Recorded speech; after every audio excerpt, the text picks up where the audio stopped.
Hi, this is Monica, and I'm here in beautiful Anaheim Hills.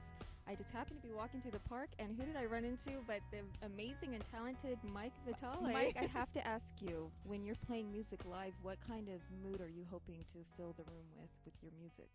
As long as I've been performing, I've noticed that there is an energy in a room, and performers, it behooves them to really tap into that energy, and it sort of perpetuates upon itself if that happens. And so I try to get that happening with every show I play, but it's an art form just in itself, trying to figure that out exactly. I think if music's good, it just sort of brings that energy out too. So that's what I'm trying to do, is write good music, you know. Well, you have a song called Latchkey Kid, which I love.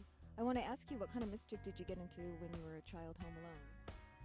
Well, you know, I actually wasn't much of a latchkey kid growing up, actually.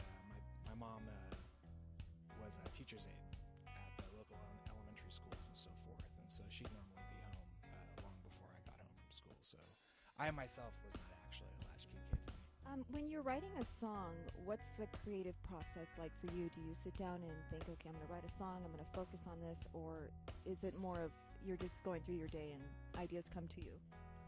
I would say it's definitely more of a collection, sort of the latter of what you were saying there. You start off with pieces here and there. You have different hats you sort of put on. You know, you have your lyric writing hat, and you have your songwriting hat, your music hat, like what you're doing on guitar. And at some point in time, all these different ideas sort of meet in the middle, and then they develop.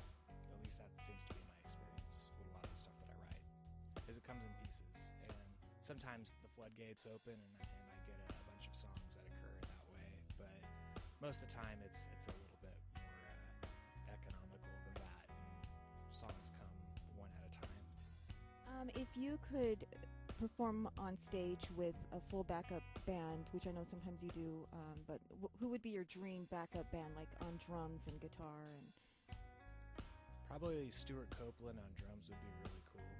Gosh, there's so many good musicians out there that I couldn't really narrow it down. That's actually kind of half the fun of being a songwriter, is all these different musicians that you bring on board to produce the project. They all are going to bring something different to the table. No one drummer is going to sit down and play the same thing to a song. I think it's just fun growing older and meeting more and more musicians and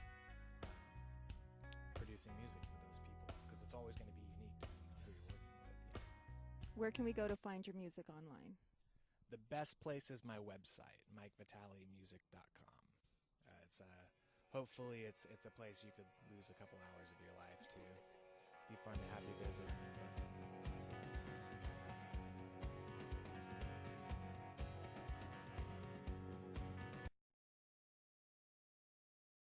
Mind if we start that again?